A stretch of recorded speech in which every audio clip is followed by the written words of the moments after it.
Hey, what's up guys, Dhruval here back with another video, and in this video I'm going to show you how to create this really beautiful desert photo manipulation. So let's get started.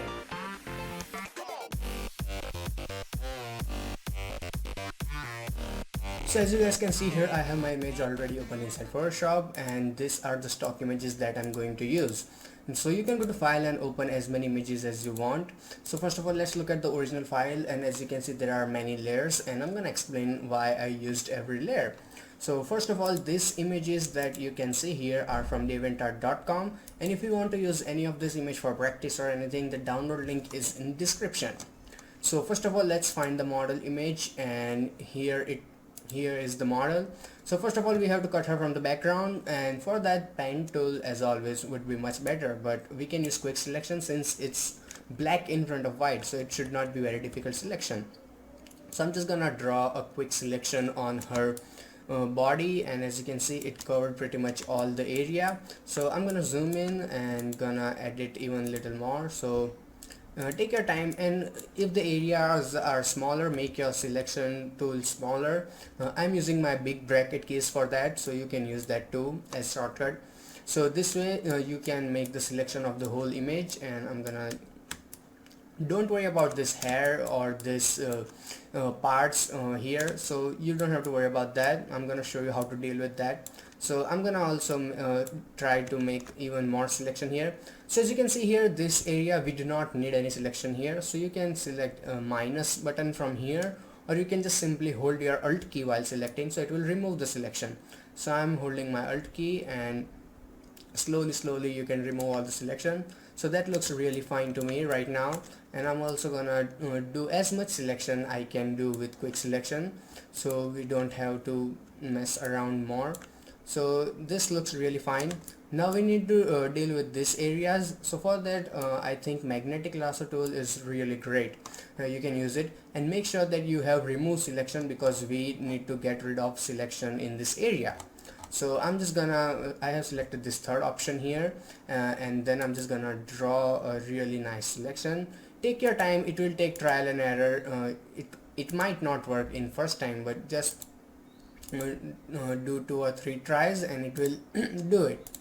So as you can see, it did a really good job, and we also need to do the same thing here. So I'm just gonna get rid of this selection right here and then here.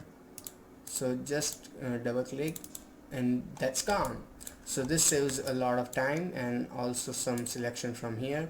So you can also use backspace key to delete the points you do not need. So I'm just gonna make a point here and then a point here, and then that's it. So we are pretty much done with the selection, and it looks really fine to me. Now oops, come here. So once you think that your selection is perfect and you are ready for masking, just click on this mask button, and you don't have to do anything. So it will hide the other area, and the selected part, the model, is visible. Now obviously we need to take her into the background. So first of all, take your document out. You can copy paste an image, I know, but I think that copy pasting image does not allow you to use mask. So if you copy paste something, you do not get the mask with it. That's why I use this method of dragging the images. So I'm just gonna hold my shift key while making her smaller, and that looks nice. Now hit enter to confirm your selection, and let's go here to the original file, and as you can see it's wider frame, and for that all you have to do is just crop the bottom and top part. So select a crop tool and then crop these parts. I have delete pixel on, so I'm just gonna turn that off so I can have the image whenever I want. Otherwise, when you select the delete crop pixel, it it actually deletes the whole image which you are cropping. But since it's not checked, now I can bring back my image anytime I want, so that is really helpful. So hit enter, and it looks really nice, a great wider frame which I wanted. So I'm just gonna make her smaller even more, and that looks great. Little take your time to adjust the proportion, don't worry about it. And now the masking part, as I said about the hair and stuff. So first of all, we need to take care of this really stupid edges which we got because of the quick selection tool. So first of all, right click on your layer mask and select refine mask and add a little bit of feather.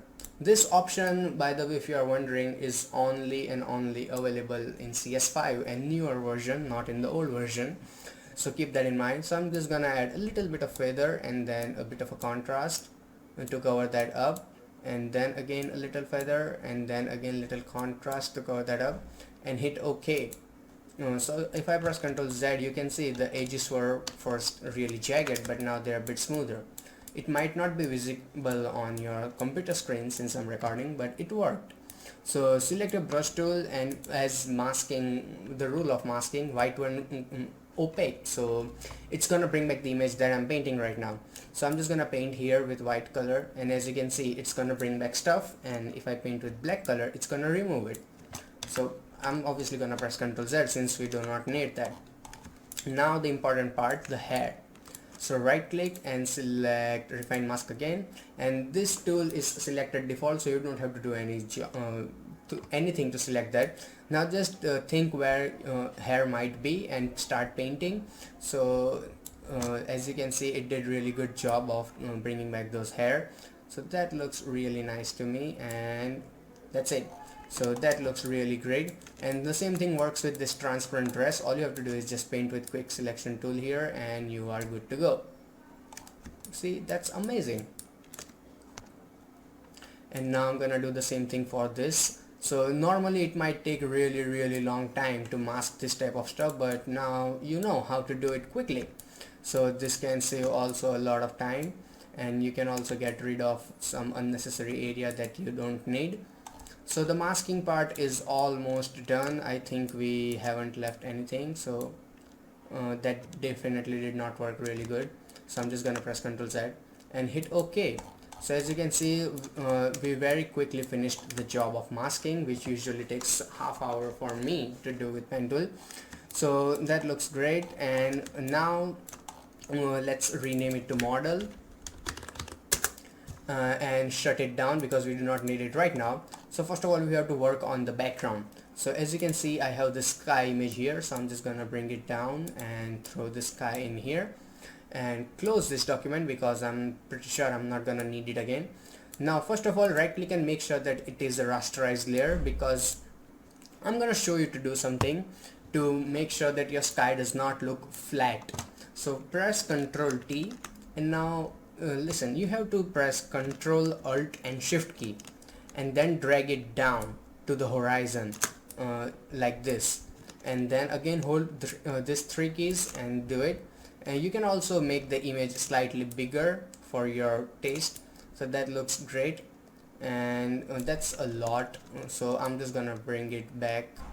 So that looks really fine to me, and hit enter. Now forget about this image and select this image, the background. Now select your quick selection tool and make the selection of the sky, and since it's a plain blue sky, it should be really easy job. And now select your sky layer again, let me rename it, this is a sky, and turn it on. And now all you have to do is click on this mask button and your job is done. And this looks really nice, and since we did that horizon thing, it looks really nice, and it does not look any kind of flat image placed over the mountain. It actually looks the sky. So all you have to do is now do some color correction so that we can match the both images. So let's go back here and see what we have done. So first of all, we have the sky already placed, and now the hue saturation to kill a little bit of saturation.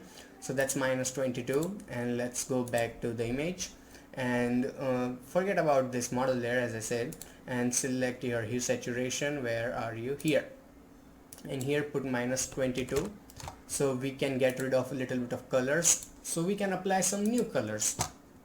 And then the curves to make it darker. So first of all, a bit darker in the overall area, and then a bit blue. I'm gonna explain you how. So first of all, we have to select the curves to apply them. So select curves and then make it a bit darker from here, and then a bit darker from here. So as you can see, it gives the really good mood of that evening, and that looks really nice. So that looks really good to the eye. And then add some bit blue to really create that mood. I don't know why I'm using that word again and again, but I am. So so this looks really nice. And the thing about adjustment layers, you can always go back and change anything you want, so you don't have to be afraid of taking any decisions. And then the model. Now I'm gonna show you a trick to create this model shadow. As you can see here, now it can seem a little complicated, but it can save a lot of time. So first of all, as you can see, we have enough blue. Okay, I'm gonna turn down blue a little, so let's turn it down a little by touch, and that's great. Now this is the model. Now you can paint the shadows with brush if you are good with that. That is really great. But if you want to use the natural shadows that she have in this image, so what you can do about that, so there's a trick you can follow if you want. First of all, you have to duplicate this image, right click and delete layer mask. So I'm just gonna delete it. So you have the whole image here, and now all you have to do is put this layer on multiply. So we have only black parts. Now apply a layer mask, and this time hold alt key, so it will apply a black layer mask. So all you have to do is now paint in the area where is the shadow. So paint with the white color, and I hope you have some general ideas about masking since you are watching a manipulation tutorial. So I can at least expect that from you guys, and if not, then you should have knowledge of masking. Now I'm not gonna paint with white color on this area.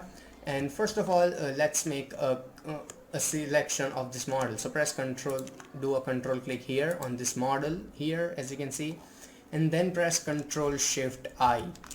So everything else outside is selected except the model. And now go back to this image. So we are simply using the cutout of model as selection, so we can paint shadows properly. If you get confused or if you have any type of questions, ask me in the comment. I will do my best to explain.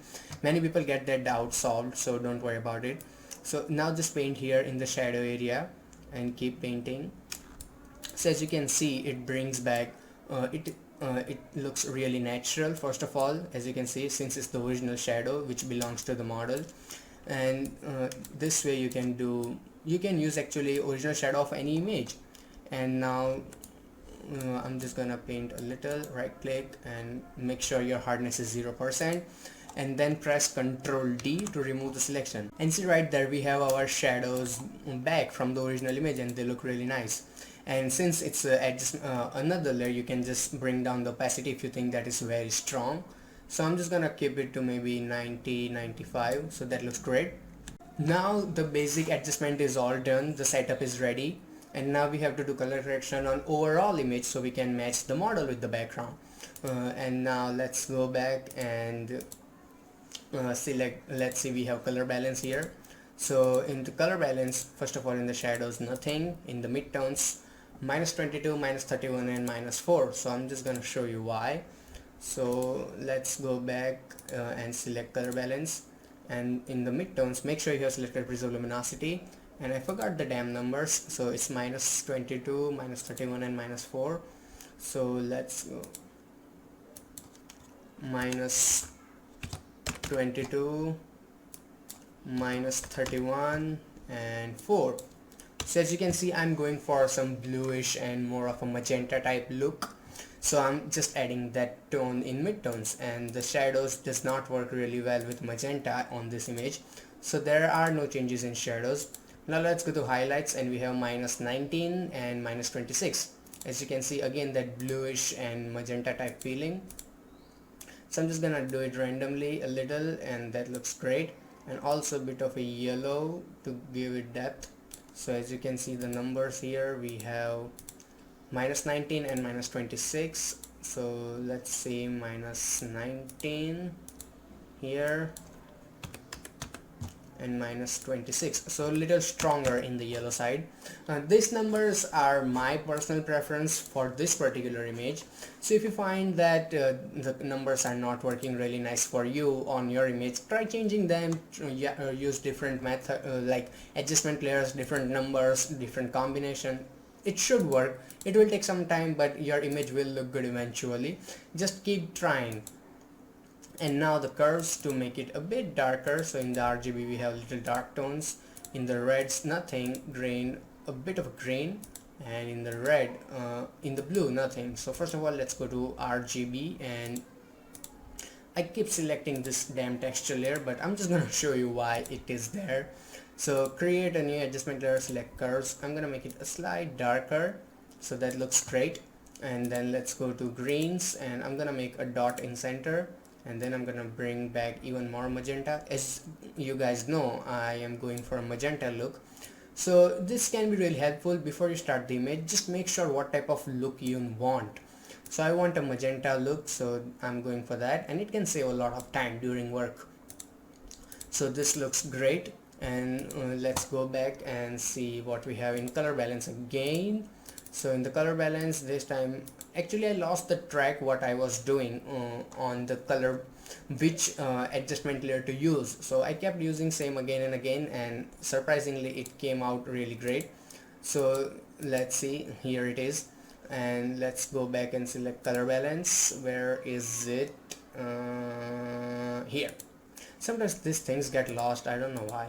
So let's go to the shadows, and we have -2, -2, -7.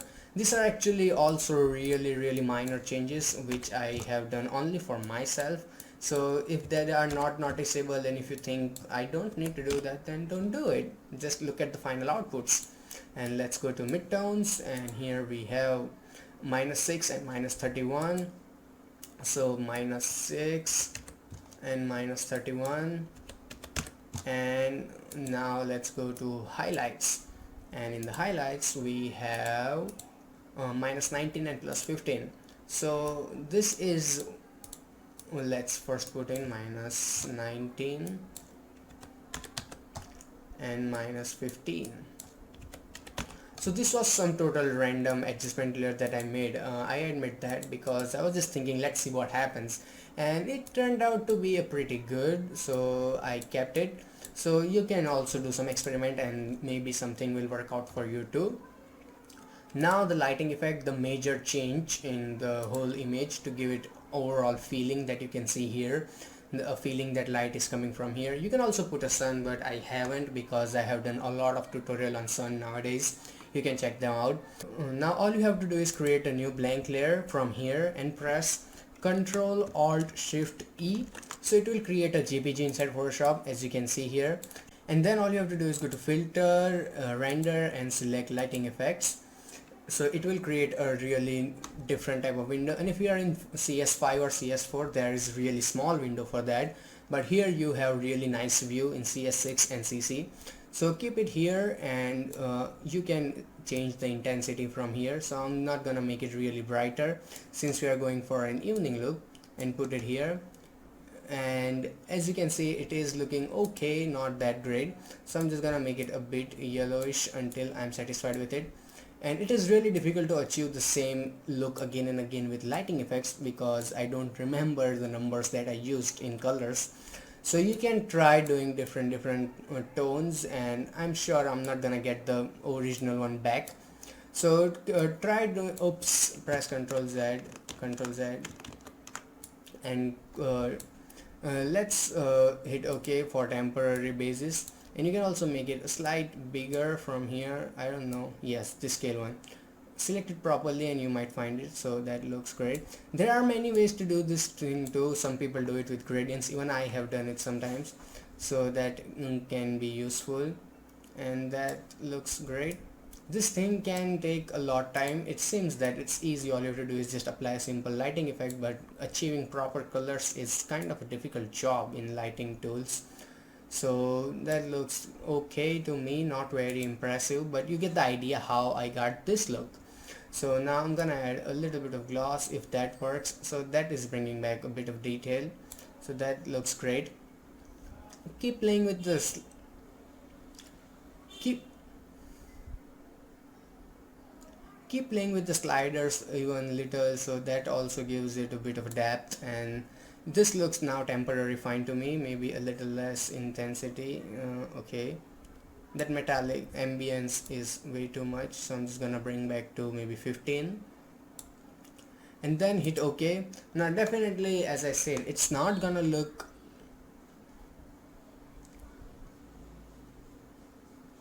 Now definitely, as I said, it's not gonna look as good as the original one. It has really brighter tones and stuff because I tried to apply different type of lighting adjustment again and again. So you can also go back and apply it again. So let's go to filter, stylize and lighting. Sorry, it was in render and lighting effects. So you can make it even a bit more brighter or maybe some kind of that stuff and make it bigger, and this time increase the scale even little more. So let's apply the scale, and you can do that, but temporary it's not working out for me, so I'm gonna go back and do it again. So please bear with me, but we have to get that look at least in somewhere near. So let's try doing it again. I'm just gonna click here, and this time let's make this circle a bit bigger so we can achieve more area with it. So that looks actually really nice, and then increase a bit of intensity. So that is actually working out better than the last one. And in the colors, let's go with a little less brighter. Yes, that is working nice. Okay, and in the colorize, let's try a different yellowish color. Let's see if that works out, but that is not making any difference. So let's add it a little. So that looks actually really nice. Her face is a bit brighter than I expected, but you can use adjustment layer to cover that up. So this looks somewhere near this one, not as good, so we have a bit of a problem. So you can try different combination in the lighting effect, since I don't have collection of the numbers that I used in lighting, so it's not looking same. So I'm really sorry for that, guys. Let's follow another steps in the texture part. So we have to apply some texture, and for that, finally this texture which was bothering us, I'm gonna use it. So let's drag this texture here, and since it's a texture, you can stretch it a little if you want, and I'm gonna make it bigger, something like this. And the first rule of texture is make it black and white. It's not a rule, but I like to do it. So go to image, adjustment and desaturate. So when you blend it, it works better. So let's go back here and select it's an exclusion mode. So let's go and select exclusion. Where are you? Here. Now at the moment it is looking horrible, but go to image, adjustment and select levels, and then adjust it. So I'm just gonna adjust it on downside. So as you can see, now it is giving that overall feeling. So that looks really great. You can increase the white parts if you want. So that is really great, and that looks really nice. Not as good as the original one. I'm pretty sure people gonna complain in comments that the image does not look really good as the original one. So you can apply a layer mask, and I'm gonna remove it a little bit from here, as you can see. Now if you remove it completely, it might not look natural, but you can decrease the opacity a little and then remove it, so it leaves a little bit of feeling that texture is there, and it looks really nice. So this looks great. Now you can duplicate it, press Ctrl T and rotate it and put it the texture anywhere you want. So I'm just gonna right click and flip it maybe vertically, and then make it like this and big and stuff. So this is the thing about texture, you don't have to worry about proportion at all. You can throw it as random as you want. So that looks actually really nice to me, and let's turn it on and off, and that is going really great. Now some final adjustments and we are done. This is probably gonna be my longest of the tutorial. So let's turn on the vibrance layer.